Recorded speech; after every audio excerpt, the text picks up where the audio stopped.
네, 시작하겠습니다. 오늘은 십계명 첫 번째 시간입니다. 제목은 십계명이란 무엇인가? 출애굽기 34장 28절 말씀입니다. 모세가 여호와와 함께 40일 40야를 거기 있으면서 떡도 먹지 아니하였고 물도 마시지 아니하였으며 여호와께서는 언약의 말씀 곧 십계명을 그 판들에 기록하였더라. 아멘. 오늘부터 이제 십계명 설교를 시작하는데 우리가 다 알고 계시겠지만 십계명의 내용들이라고 하는 것은 우리가 그 전에 알고 있던 것처럼 어떤 도덕윤리적인 그러한 내용들이 아니라는 거죠. 그러면 오늘은 십계명이라고 하는 게 과연 무엇일까를 먼저 살펴보겠고, 그렇게 되면 십계명에 대한 큰 그림이 그려지겠죠. 그러면 십계명의 내용들은 당연히 이런 내용들이 될 수밖에 없다라는 것을 알게 되겠죠. 그래서 오늘은 십계명이란 무엇인가에 대해서 말씀을 전하도록 하겠습니다. 십계명이라는 단어가 성경에서, 그러니까 한글 성경으로 십계명이라는 이 단어가 성경에서 3번이 나와요.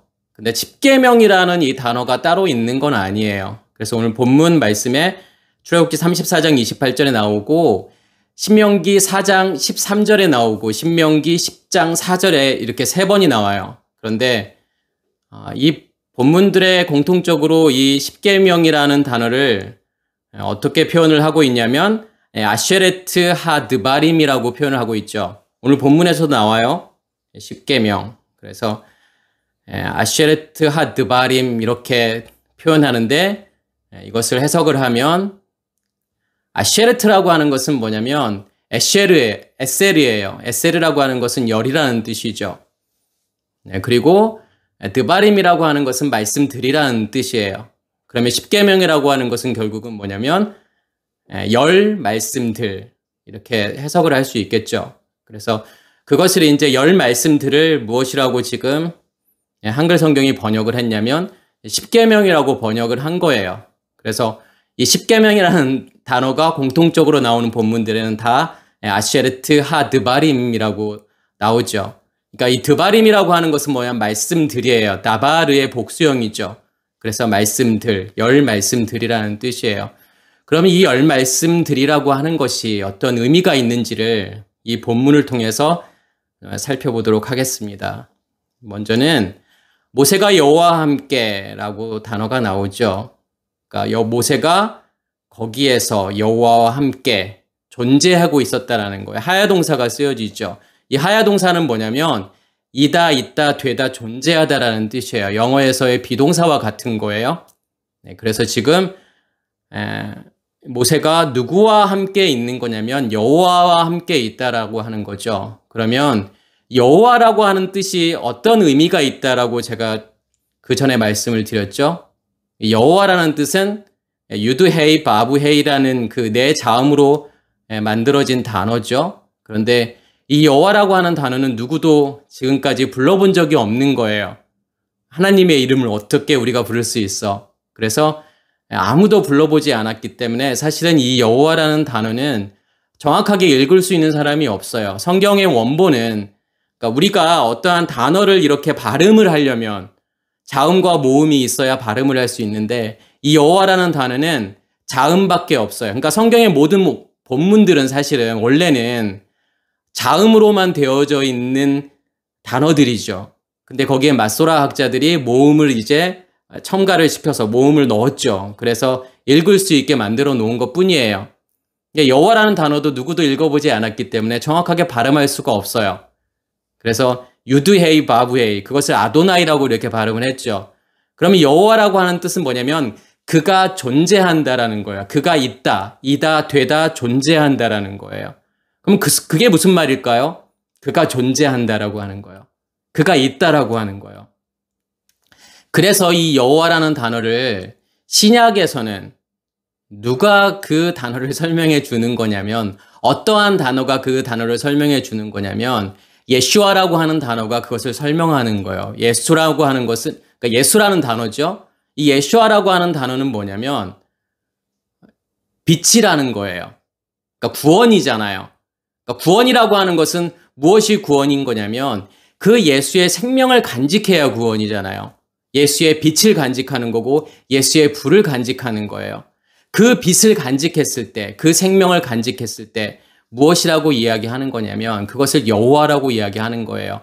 그가 존재하는 거예요. 어디에서 존재하는 거죠? 우리 안에서 존재하는 거예요. 무엇으로 존재하는 거냐면 빛으로 존재하는 거고 생명으로 존재하는 거예요. 불로 존재하는 거예요. 그래서 예수께서 뭐라고 말씀하시냐면 내가 땅에 불을 던지러 왔어. 그러면 그 불은 어떻게 던져지는 거죠? 우리의 땅에요. 어떠한 사건을 통해서 던져지는 거죠? 예수의 십자가의 죽음이죠. 예수의 십자가의 죽음이라는 걸 통해서 그 불이 우리 마음 땅에 던져지는 거예요. 무엇을 간직하는 거냐면 빛을 간직하는 거잖아요. 생명을 간직하는 거예요. 그랬을 때 뭐라고 이야기할 수 있는 거냐면 여호와라고 할 수 있는 거죠. 실제로 불은 하나님의 임재를 상징하는 거고 그 불이 내 안에서 타고 있을 때 그가 내 안에서 있는 거예요. 그가 내 안에서 존재하고 있다라는 거죠. 그러면 뭐냐면 모세가 지금 여호와와 함께 있다. 이러한 표현은 뭐냐면 무엇이 안에 존재하고 있다라는 것을 설명하는 거냐면 내 안에 생명이 있어. 내 안에 예수 그리스도의 생명이 있어. 하나님이 내 안에 존재해라고 하는 것을 설명하는 거죠. 그것이 어디냐면 그것이 샴이라는 거예요. 거기. 그러니까 거기라고 하는 지금 단어가 있는데 여기서 번역되지는 않았어요. 그러면 그 샴이라고 하는 것은 거기, 그 거기는 어디를 이야기하는 거예요? 예수 그리스도가 존재하고 있는 거기를 이야기하는 거죠. 그래서 이 샴이라고 하는 단어도 마찬가지로 쉰이라는 자음과 맴이라는 자음으로 만들어졌어요. 두 개의 자음으로 만들어졌는데 쉰이라고 하는 것은 불을 이야기하는 거고 맴은 말씀을 이야기하는 거예요. 첫째 날과 둘째 날의 이야기죠. 다시 말해서 예수 그리스도를 이야기하는 거고 그 예수 그리스도가 내 안에 존재하고 있다라고 하는 것을 이렇게 표현하는 거예요. 그러면서 어떠한 단어가 나오죠? 40낮과 40밤이라는 표현이 나오죠. 40낮과 40밤을 어떻게 하는 거냐면 금식을 하잖아요. 먹지도 않고 마시지도 않는단 말이에요. 그러면 여기서 나오는 40이라고 하는 이 낮과 40밤이 의미하는 게 뭘까요? 제가 우리 안에 생명을 간직하게 되면, 다시 말해서 우리 안에 빛을 간직하게 되면 무엇이 우리 안에서 시작이 되는 거죠? 욤이 시작이 되잖아요. 그것을 성경은 무엇이라고 이야기하는 거냐면 베레시트라고 이야기하는 거예요. 시작이죠. 어떠한 시작을 이야기하는 거예요? 우리의 의식이 깨어지고, 그러니까 예수 그리스도와 함께 십자가의 죽음으로 우리의 의식이 깨어지는 거죠. 그걸 통해서 우리 안에 무엇가 들어오게 되는 거냐면 빛을 우리 안에 간직하는 거잖아요. 생명이잖아요. 그렇게 빛을 간직했을 때 그걸 무엇이라고 이야기하는 거냐면 욥이라고 이야기하는 거예요. 하나님의 시간의 시작이죠. 그래서 우리는 계속해서 무엇을 살게 되는 거냐면 우리의 속사람은 낮 욤이라는 시간을 살게 되는 거고 우리의 겉사람은 라일라 밤을 살게 되잖아요. 동시에 살게 된다라는 거예요. 낮과 밤을 동시에 살죠.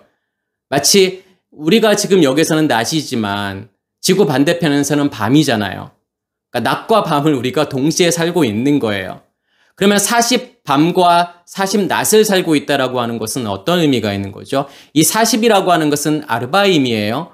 근데 아르바임이라고 하는 것은 뭐냐면 아르바라고 하는 넷이라고 하는 것의 사실은 복수형인데 이것을 이제 40이라고 하는 거죠. 그러니까 정확히 이야기하면 사실은 40이라고 하는 것은 뭐냐면 넷들이라는 뜻이에요. 넷의 복수형이죠. 근데 이 아르바라고 하는 것은 어떠한 단어에서부터 온 거냐면 라바라는 단어에서 왔죠. 근데 라바라고 하는 것은 뭐냐면 네모 반듯하다라는 뜻이에요. 어떤 규격이 만들어지는 거죠. 그러면 우리 안에 욤이 시작이 되었다라고 하는 것은 하나님의 시작이 된 거고 그러면 그 하나님의 시간을 통해서 무엇이 우리 안에 만들어지는 거예요. 하나님의 규격이 만들어지는 거죠. 그것을 성경은 무엇이라고 이야기하는 거냐면 창세기에서는 생명나무라고 이야기하는 거죠. 나무라고 하는 것은 체계를 이야기하는 거예요. 그러니까 무엇이 우리 안에서 만들어졌기 때문에 그 생명을 우리 안에 간직하고 있기 때문에 우리 안에 무엇이 만들어진 거냐면 생명나무가 만들어진 거죠. 그렇지만 우리에게는 여전히 무엇이 존재하고 있는 거냐면 선악의 지식의 나무가 존재하고 있는 거예요. 그게 밤이라는 시간이죠. 그게 라일라예요. 그 밤이라는 시간은 무엇이 지배하고 있는 거냐면 어두움이 지배하고 있는 거잖아요. 호시크가 지배하고 있는 상태잖아요. 다시 말해서 어떠한 것이 우리 안에 있는 거냐면 우리 안에 옛 의식의 상태, 그 옛 의식이 존재하고 있는 거잖아요. 그 옛 의식의 체계가 존재하고 있는 거잖아요. 그것을 율법이라고 이야기하는 거고 죄라고 이야기하는 거고 그것의 선악을 알게 하는 나무라고 이야기하는 거예요. 그러면 아르바라고 하는 것은, 그러니까 아르바임이라고 하는 것은 결국은 그 체계를 통해서 무엇이 내 안에서 선명하게 드러나는 거냐면 내 안에 빛이 있음을, 내 안에 불이 타고 있음을, 내 안에 생명이 있음을. 누구의 생명이에요? 예수 그리스도의 생명, 하나님의 임재가 있음을 명확하게 드러내는 거고 깨닫게 된다라는 거예요. 그리고 그걸 통해서 무엇이 여전히 내 안에 존재하고 있으면 어떠한 체계가요? 어떠한 40이라는 체계가 존재하고 있다라는 거죠. 선악의 지식의 나무라고 하는 우리의 옛의식의 체계가 여전히 존재하고 있다라는 거죠. 그것을 명확하게 볼 수 있다라는 거예요. 본다라는 거예요. 그렇기 때문에 사실은 이 40 낮 밤, 그러니까 예수님께서도 마찬가지죠. 40일을 예수님께서 금식하시잖아요. 그러니까 우리 안에 40 낮 밤이 되었다라고 하는 것은 무엇을 이야기하는 거냐면 어떠한 때가 된 거냐면 금식의 때가 됐다라는 거예요. 진짜 금식할 수 있는 것은 뭐냐면 우리 안에 40 낮과 밤이 명확해졌을 때 금식이 이루어지는 거죠. 그러면 이 금식이라고 하는 것은 어떤 거예요? 밖에서 말씀이 들어오는 거, 밖에 있는 말씀이 그쳐지는 거잖아요. 만나가 그쳐지는 거죠. 왜 그러냐면 내 안에 무엇이 존재하고 있기 때문에, 양식이 존재하고 있기 때문에. 그 양식이 존재하고 있다는 거 하는 것은 그 양식을 통해서 무엇이 더 분명해지고 선명해지는 거냐면 내 안에 그 40 낮이 존재하고 있다는 거. 그 요미 내 안에 존재하고 있다는 거. 그 요미라고 하는 체계가, 하나님의 의식이라고 하는 그 체계가 내 안에 존재하고 있다는 사실. 그리고 여전히 우리 안에 그 율법의 체계가 존재하고 있다는 사실을 깨닫게 되는 거예요. 그러니까 예수님도 마찬가지죠. 그러니까 모세가 했던 것도 마찬가지고 예수님이 하셨던 것도 마찬가지예요.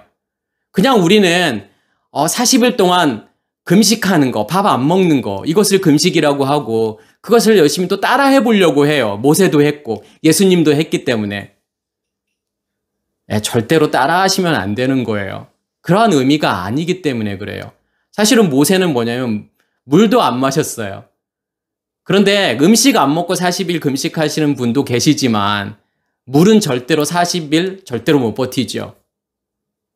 그러니까 예수님의 금식이라고 하는 것도 마찬가지예요. 예수님께서 언제 금식하는 거예요? 진짜 금식이라고 하는 것은 무엇이 왔을 때 금식할 수 있는 거냐면 오순절이 왔을 때 금식하는 거예요. 그래서 예수님께서 세례를 받으시는 사건은 뭐냐면 오순절이란 말이에요. 무엇이 열린 거죠? 하늘이 열렸잖아요.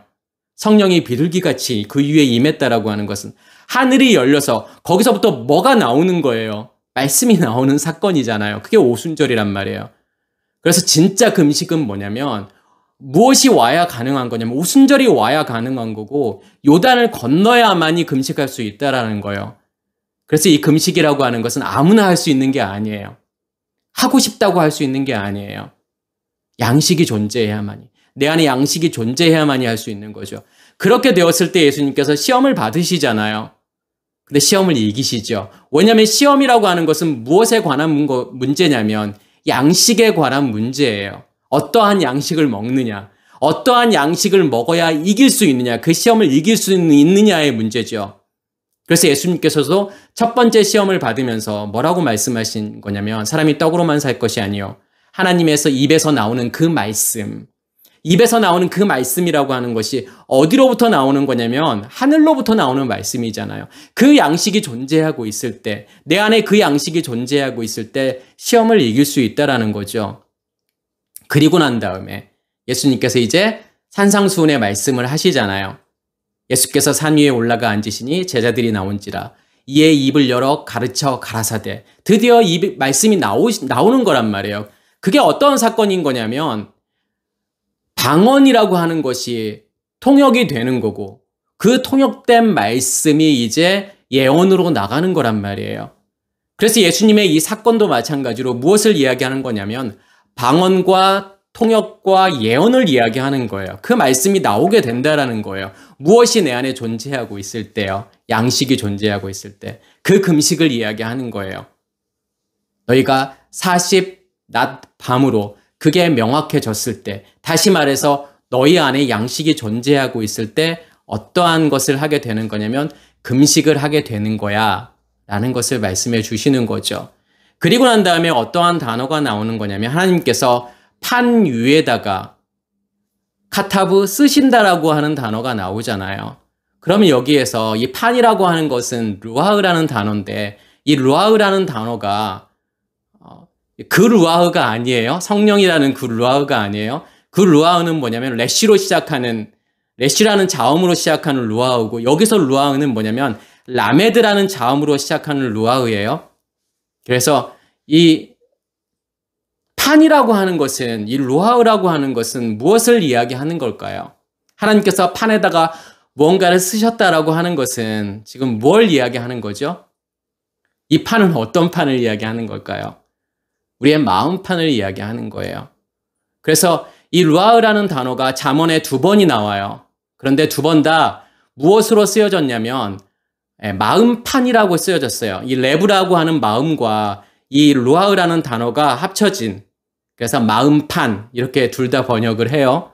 그런데 잠언에 보면은, 잠언 3장 3절에 보면은 하나님께서 은혜와 진리를 어떻게 하라고 하는 거냐면 목에 매라고 하는 거예요. 목에 매고 그 다음에 마음판에 기록하라, 마음판에 쓰라고 한단 말이에요.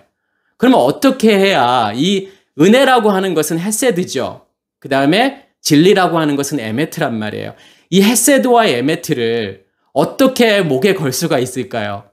진짜 어디에다가 적어가지고, 판에다 적어가지고 목에다 이렇게 걸고 다니라고 하는 걸까요? 그러면 그건 할 수 있겠지만 그럼 마음판에 어떻게 쓸 수가 있죠, 이걸요? 그것을 은혜, 그 다음에 그러니까 헤세드, 그 다음에 에메트 이렇게 써가지고 목에다 걸으라고 하는 걸까요? 마음판에 새길 수는 없는데요. 그러면요, 무엇을 이야기하는 걸까요? 이 헤세드는 어떠한 헤세드를 이야기하는 거죠? 어떠한 은혜를 이야기하는 거예요? 예수의 십자가의 죽음이잖아요. 십자가를 이야기하는 거예요. 그 은혜를 이야기하는 거예요.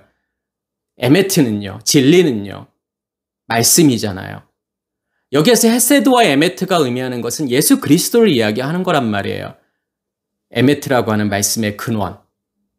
그러면 헤세드라고 하는 것은 결국은 예수의 십자가의 죽음이라는 걸 통해서 무엇을 우리에게 넘겨주시는 거냐면 그 생명을 넘겨주시는 거잖아요. 그 빛을 넘겨주는 거잖아요. 그 빛을 내 안에 간직하는 거죠. 첫째 날이잖아요. 그리고 에메트라고 하는 것은요, 말씀의 근원이잖아요. 성령이 우리 안에 임하심으로 무엇이 만들어지는 거냐면 생수의 근원이 만들어지고, 그것을 무엇이라고 이야기하는 거냐면 라키아라고 이야기하잖아요. 궁창이에요.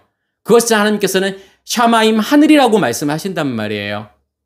그러면 결국은 이 헤세드와 에메트는 예수 그리스도를 이야기하는 거고 첫째 날과 둘째 날을 이야기하는 거죠.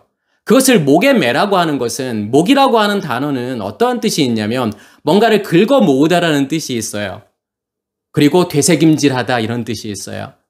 그러니까 소가 뭐냐면 음식을 먹잖아요. 풀을 먹고 난 다음에 배에다가 저장했다가 다시 그것을 되새김질해서 씹잖아요. 어디에 있다가 어디로 다시 나오는 거예요. 목으로 다시 나오잖아요.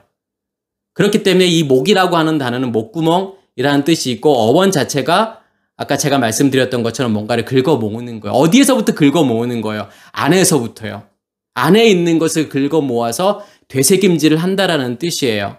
다시 말해서 예수 그리스도가 내 안에 존재한다라고 하는 것은 무엇이 나오는 거냐면 반석에서 생수가 나오는 거잖아요.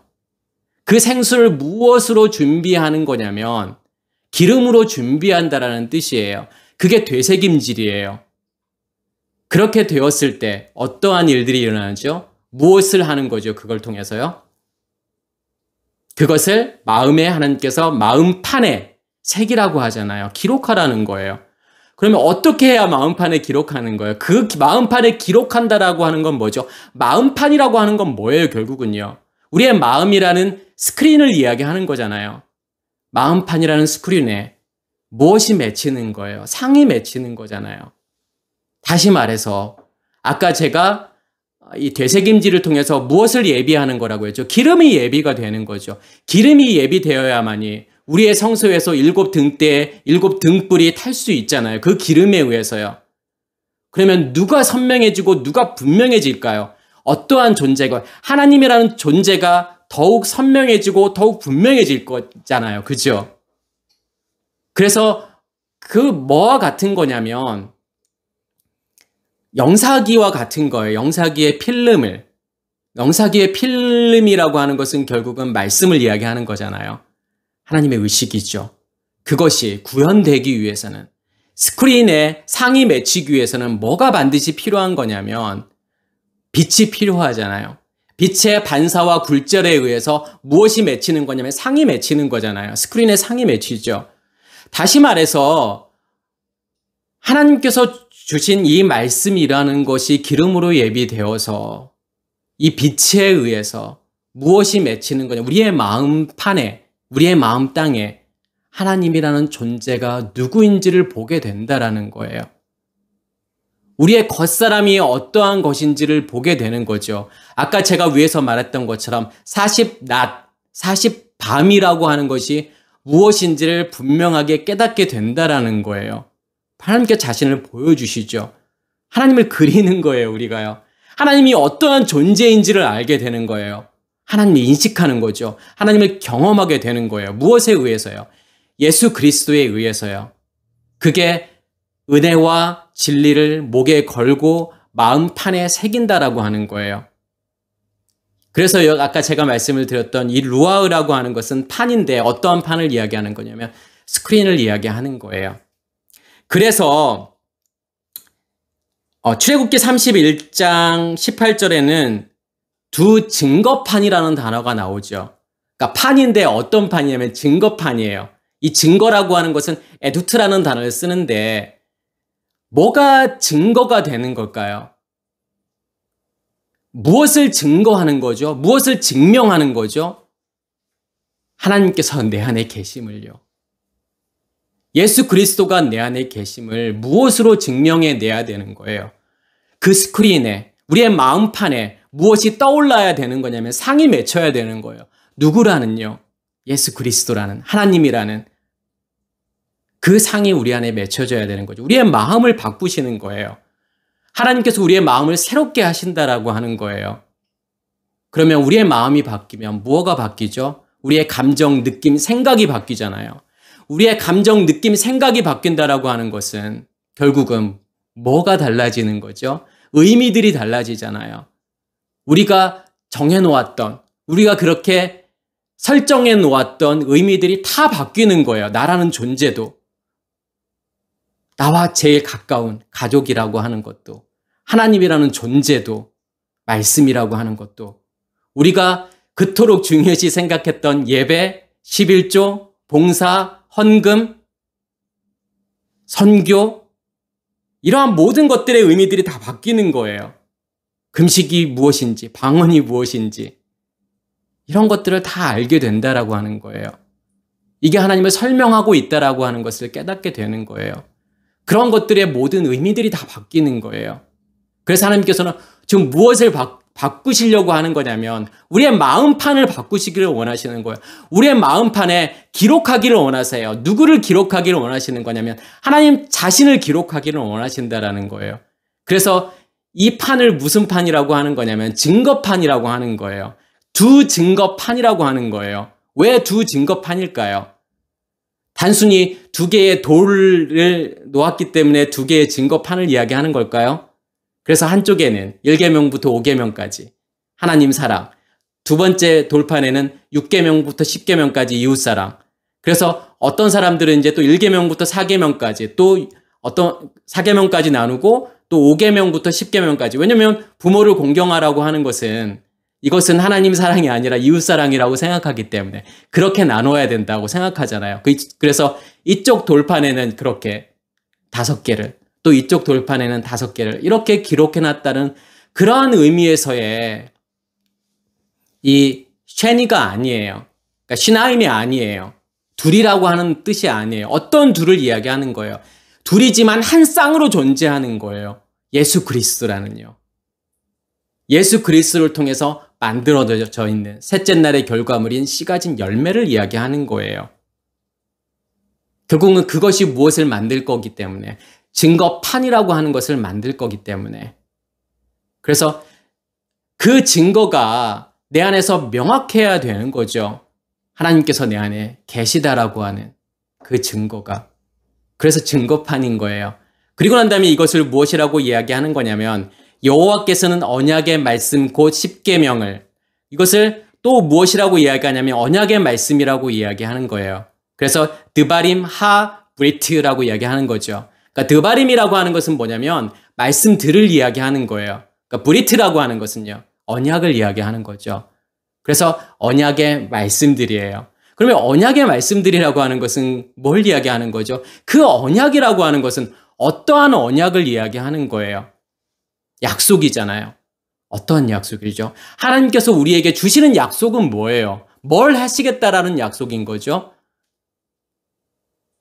결국은 우리를 죽이시겠다라는 거잖아요. 어디에서요? 십자가에서 우리를 죽이시겠다라는 거잖아요. 우리를 죽이시겠다라고 하는 것은 우리의 옛 의식을 죽이시겠다라는 거잖아요. 그 옛 의식을 죽이시고 누구의 의식으로 만드시겠다라는 거죠? 하나님의 의식으로 만드시겠다라는 거잖아요. 그게 약속이죠. 그게 언약이란 말이에요.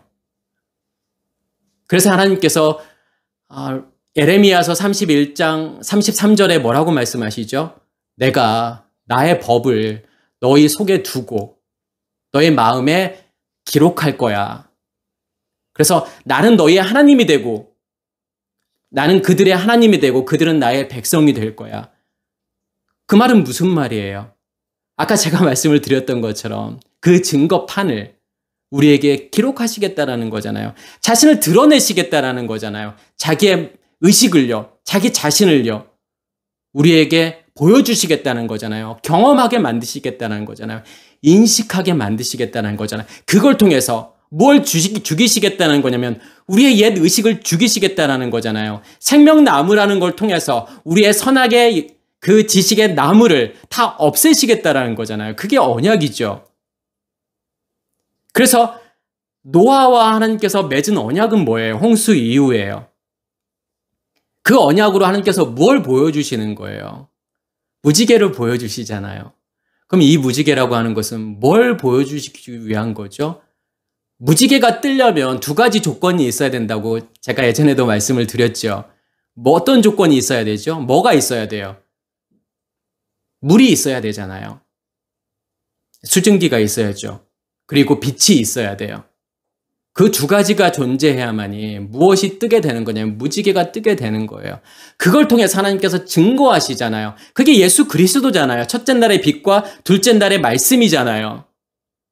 그 두 개가 증거가 되어서 그게 내 안에 존재하고 있다라고 하는 것은 그 언약을 하나님께서 반드시 이루시겠다라는 거잖아요.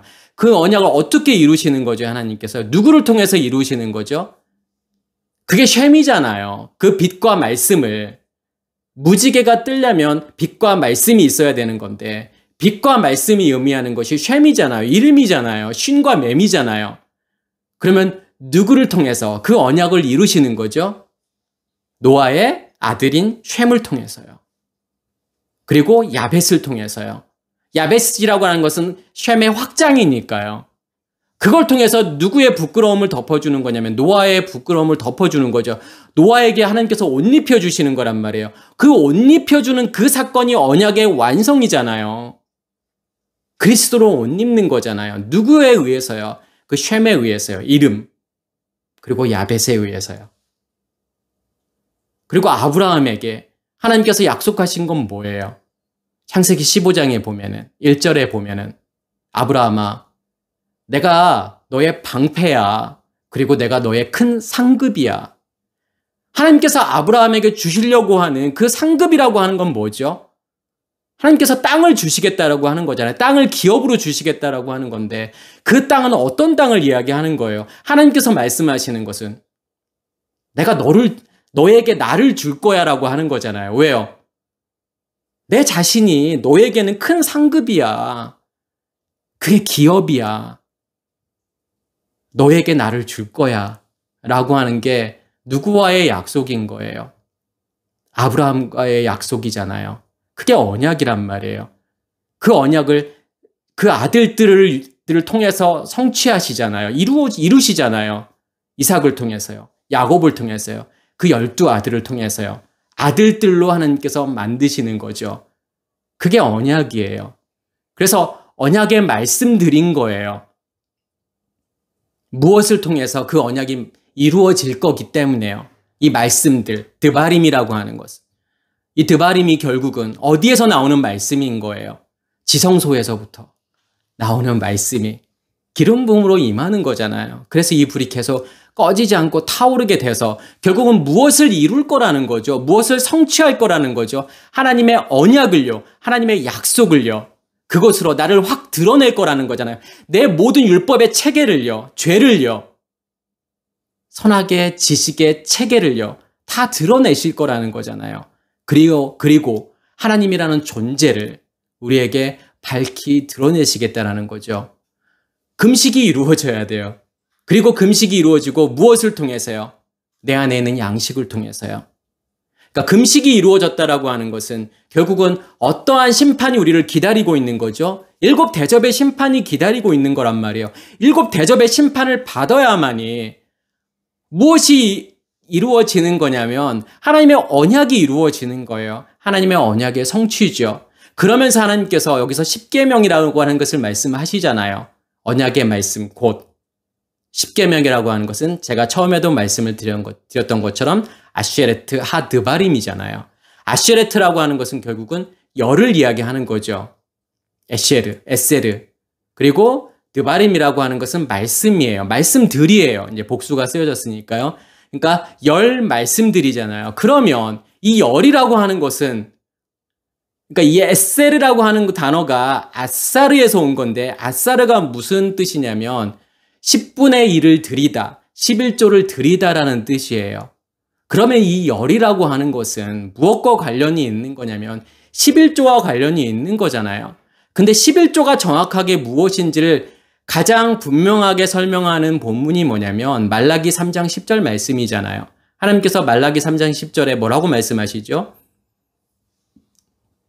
온전한 11조를 창고에 들여 나의 집에 양식이 있게 하고 그러면 거기에서의 온전한 11조는 무엇을 이야기하는 걸까요? 우리가 온전한 11조를 드릴 수 있을까요? 그게 가능할까요? 우리가 물질로 드려지는 이 11조 이게 정말 온전할까요? 온전히 드릴 수 있을까요? 정확하게 우리가 나에게 들어오는 것의 11조를 정말 철저히 계산해서 다 드릴 수 있을까요? 그게 온전한 11조일까요? 그렇지 않잖아요. 누가 온전한 11조예요? 그 예수요.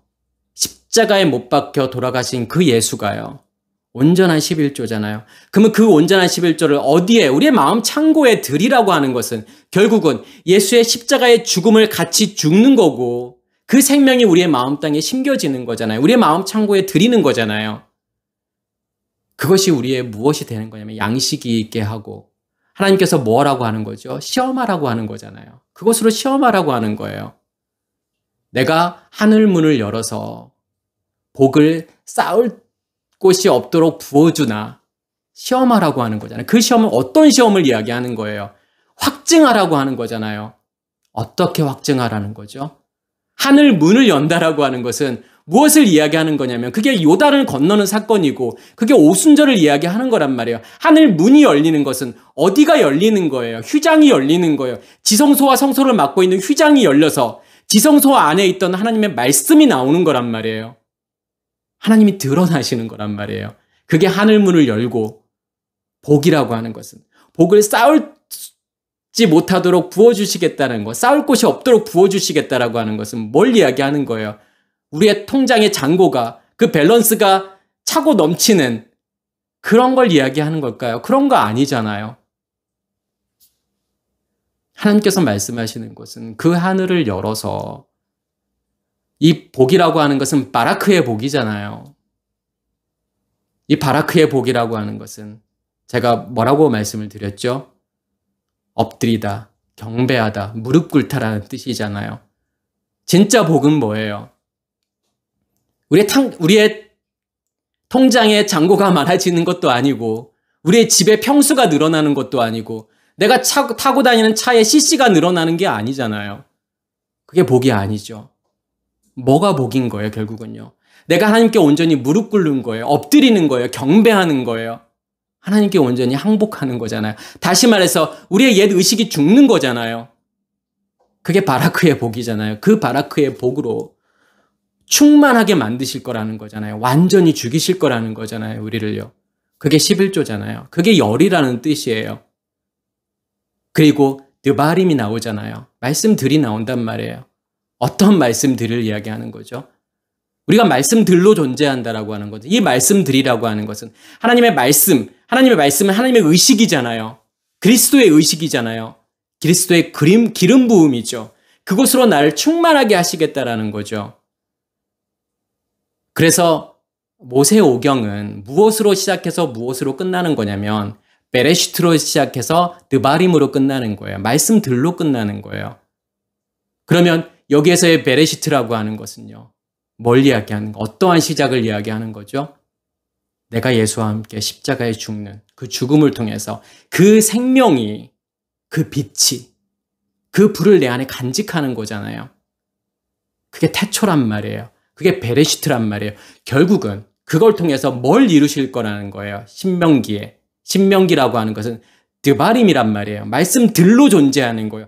하나님의 의식들로요. 하나님의 의식으로요.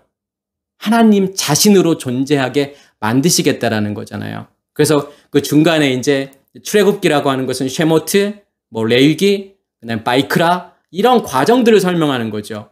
민수기는 베미드바르. 결국은 이러한 과정들을 통해서 하나님께서 뭘 완성하실 거냐면 말씀들로 하나님의 것으로 충만하게 하실 거라는 거잖아요. 그게 십계명이에요. 단순하게 도덕윤리적인 그 함무라비 법전에나 나올 법한 그러한 내용들, 살인하지 말라, 간음하지 말라, 도둑질하지 말라, 내 이웃에 대해서 거짓 증거하지 마, 부모를 공경해. 그러한 법이 아닌 거예요, 사실은요.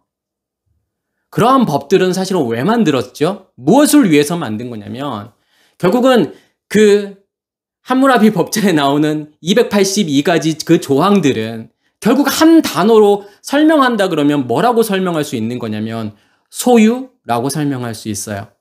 결국은 내 소유를 지키고 내 소유를 늘리고 내 소유를 지키기 위한 법들이에요. 그 안에를 다 들여다가 보면요.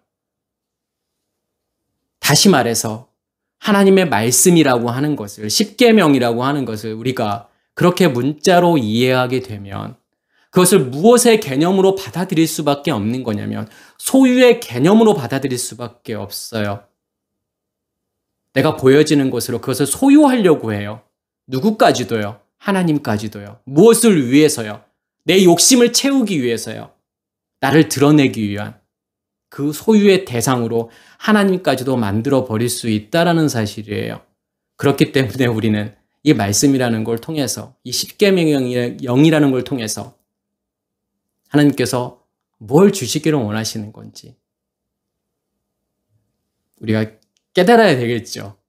그래서 다음 시간부터는 뭐 할 거냐면 우리의 시작이 어디인지, 그리고 난 다음에 하나님께서 그 계명들을 주신 그 계명들이 결국은 이 10의 말씀들을 어떻게 완성해 나가실 것인지 여기에 포커스를 두고 설명을 드리도록 하겠습니다. 오늘은 여기서 마치도록 하겠습니다.